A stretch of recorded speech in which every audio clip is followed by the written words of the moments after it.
ಇವತ್ತು ಹಾಸನದಲ್ಲಿ ಕಾಂಗ್ರೆಸ್ ಜನಕಲ್ಯಾಣ ಸಮಾವೇಶವನ್ನು ಮಾಡ್ತಿದೆ. ಇದ್ರ ಬಗ್ಗೆ ಮಾತಾಡಲಿಕ್ಕೆ ನಮ್ಮ ಜೊತೆ ಇದ್ದಾರೆ ಮಾಜಿ ಮಂತ್ರಿಗಳಾದಂಥ H.D. ರೇವಣ್ಣ ಅವರು.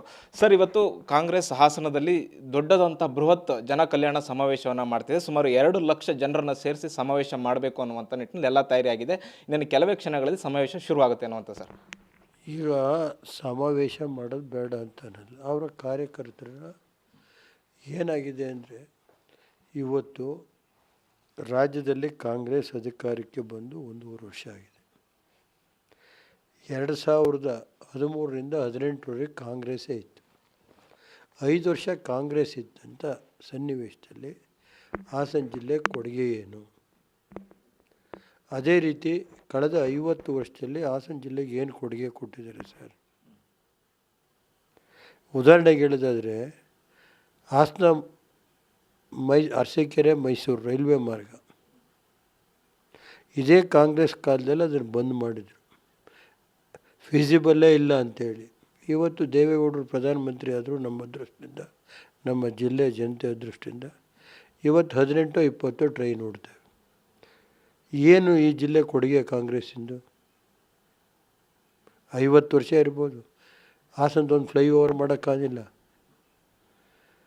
ಇವತ್ತು ಏನು ಕಾಂಗ್ರೆಸ್ಸು ಏನು ಅಂದರೆ, ಕಾಂಗ್ರೆಸ್ಸು ಬೇಕಾದಾಗ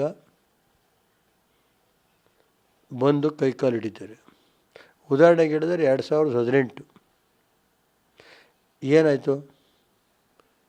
ನಮ್ಮ ಪಾರ್ಟಿ 6 ಜನ MLAಗಳು ಕರ್ಕೊಂಡು ರಾಜ್ಯಸಭಾ ಎಲೆಕ್ಷನಲ್ಲಿ ನಡೆಸಿದರು. 2018ರಲ್ಲಿ ಏನಾಯಿತು ಸರ್? ಬಂದು ದೇವೇಗೌಡರು ಕುಮಾರಸ್ವಾಮಿನೇ ಕಾಲಿಡಿಯೋ ಪರಿಸ್ಥಿತಿ ಬಂತ? ಹಾಸನ ಅಧಿಕಾರ ಇದ್ದಾಗ ಬಂದು ಕೈಕಾಲು, ಇಲ್ಲ ಅಂದರೆ ಕೈಕಾಲು ಕಟ್ತಾರೆ. ಅಧಿಕಾರ ಬಂದಾಗ ಇವತ್ತು ಹಾಸನ ಜನತೆಗೆ ಗೊತ್ತಿದೆ. ನನಗೆ ನಮ್ಮ ಜಿಲ್ಲೆ ಜನತೆ ಬಗ್ಗೆ ವಿಶ್ವಾಸ ಇದೆ.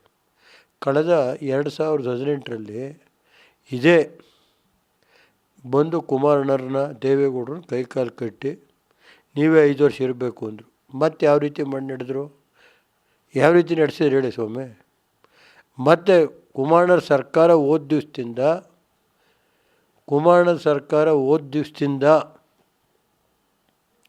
ಕಳೆದ 3 ವರ್ಷದಲ್ಲಿ ಸತತವಾಗಿ ನಮ್ಮ ಜಿಲ್ಲೆಯ ಇದು ಮಾಡಬೇಕು ಅಂತ ಪಾಪ ಕೆಲವು ಮುಖಂಡರುಗಳು ಬಂದರು. ಏನಾಯಿತು? 7 ಸೀಟಲ್ಲಿ 1 ಸೀಟನ್ನು ಗೆಲ್ಲುವಂಥ ಪರಿಸ್ಥಿತಿ ಬಂತು. ಅದನ್ನೂ ನಮ್ಮಲ್ಲಿ ಕೆಲವರಿದ್ರೆಲ್ಲ ಮುಖಂಡರು ಅವ್ರನ್ನ ಕರ್ಕೊಂಡೋಗಿ ಗೆಲ್ಲುವಂಥ ಪರಿಸ್ಥಿತಿ ಬಂತೋ ಇಲ್ಲವೋ, ಅದನ್ನು ಇವತ್ತು ನಾನು ಏನು ಹೇಳಲ್ಲ. ಇಂಥ 10 ಸಮಾವೇಶ ಮಾಡಲಿ, ನಾವೇನು ಎಜಗುಂದಲ್ಲ. ಕುಮಾರಸ್ವಾಮಿ, ದೇವೇಗೌಡರು ಮೊನ್ನೆ ವಿಧಾನಸಭೆ ಎಲೆಕ್ಷನ್ ನಡೀತು. ಯಾವ ರೀತಿ? ಹಿಂದಿನ ದಿವಸ 2,000 ಕೊಡ್ತೀವಿ, ಫ್ರೀ ಬಸ್ಸು, ರಾಜ್ಯದ ಹಣ ಯಾವ ರೀತಿ ಲೂಟಿ ಆಗ್ತಾಯಿದೆ ಅನ್ನೋದನ್ನ ಇವತ್ತು ಹೇಳಿಲ್ಲ.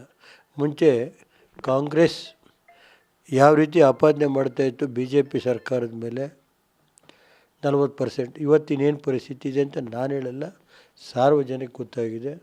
ಅದ್ರ ಬಗ್ಗೆ ನಾನು ಇವತ್ತು ಈ ಸಂದರ್ಭದಲ್ಲಿ ನಾನು ಯಾವುದೇ ರಿಯಾಕ್ಟ್ ಮಾಡೋದು. ಇದು ಏನೇ ಇರಲಿ, 2028 ಚುನಾವಣೆಯಲ್ಲಿ ಇವತ್ತು ಏನು ಕುಮಾರಣ್ಣರು ಮೊನ್ನೆ ವಿಧಾನಸಭೆ ಚುನಾವಣೆ ಅದು 1 ವರ್ಷದಲ್ಲಿ ಈ ರಾಜ್ಯದಲ್ಲಿ ಇವತ್ತು ಕಾಂಗ್ರೆಸ್ ಅಧಿಕಾರದಲ್ಲಿದ್ದು 5 ಗ್ಯಾರಂಟಿ ಕೊಟ್ಟು 21 ಲೋಕಸಭಾ ಸೀಟನ್ನು ಗೆದ್ದು ಕುಮಾರಣ್ಣರು ಇವತ್ತು 21 ಸೀಟ್ ಗೆದ್ದಿದ್ದಾರೆ. ಸರ್, ಉಪಚುನಾವಣೆ ನಡೆಯುವಂಥ ಸಂದರ್ಭದಲ್ಲಿ ಚನ್ನಪಟ್ಟಣದಲ್ಲಿ ದೇವೇಗೌಡರು ಒಂದು ಮಾತು ಹೇಳ್ತಾರೆ, ನಾನು ಸಿದ್ದರಾಮಯ್ಯವರ ಸೊಕ್ಕನ್ನು ಮುರಿತೀನಿ ಅನ್ನುವಂಥ ನಿಟ್ಟಿನಲ್ಲಿ. ಅದಕ್ಕೆ ಉತ್ತರವಾಗಿ ಈ ಸಮಾವೇಶ ಅನ್ನುವಂಥದ್ದಲ್ಲಿ ಕಾಂಗ್ರೆಸ್ನವ್ರು ಹೇಳ್ತಿದ್ದಾರೆ. ನೋಡಿ ಸ್ವಾಮಿ, ಯಾವ ಸಮಾವೇಶ ಮಾಡಿ ಏನೂ ಮಾಡೋಕ್ಕಾಗಲ್ಲ. ದೇವೇಗೌಡರು ಇವತ್ತು ರಾಜಕಾರಣದಲ್ಲಿ ಹಲವಾರು ಏಳು ಬೀಳನ್ನು ನಾವು ಕಂಡಿದ್ದೀವಿ, ಗೊತ್ತಾಯ್ತಾ? ಇದೇ ಕಾಂಗ್ರೆಸ್ ಹಾಸನ ಜಿಲ್ಲೆಯಲ್ಲಿ 7ಕ್ಕೆ 7 ವಿಧಾನಸಭೆ ಗೆದ್ದು 8 ವಿಧಾನಸಭೆ ಗೆದ್ದು 1 ಪಾರ್ಲಿಮೆಂಟ್ ಗೆದ್ದು 1 ವರ್ಷದಲ್ಲಿ ದೇವೇಗೌಡರು ಪಾರ್ಲಿಮೆಂಟ್ ಸದಸ್ಯರಾಗಿ ಈ ರಾಜ್ಯದ ಮುಖ್ಯಮಂತ್ರಿ. ದೇವೇಗೌಡರು ರಾಜಕೀಯ ಮುಗಿದೇ ಹೋಯ್ತು ಅಂತ ಇತ್ತು. 1 ವರ್ಷದಲ್ಲಿ ದೇವೇಗೌಡರು ಪಾರ್ಲಿಮೆಂಟ್ ಸದಸ್ಯರಾಗಿ 1994ರಲ್ಲಿ 117 120 ಸೀಟ್ ಗೆದ್ದು ಮುಖ್ಯಮಂತ್ರಿನೂ ಆದರು, 18 ಸೀಟ್ ಗೆದ್ದು ಪ್ರಧಾನಮಂತ್ರಿನೂ ಆದರು. ಈಗ ಕಾಂಗ್ರೆಸ್ ಬೇಕಾದಾಗ ಅಧಿಕಾರ ಬೇಕಾದ ಬಂದು ತಪ್ಪಿದ್ದಾರೆ, ಬೇಡದು ಹೋದ ದೂರ ಇಡೋಕ್ಕೆ ಹೋಗಿದ್ದಾರೆ.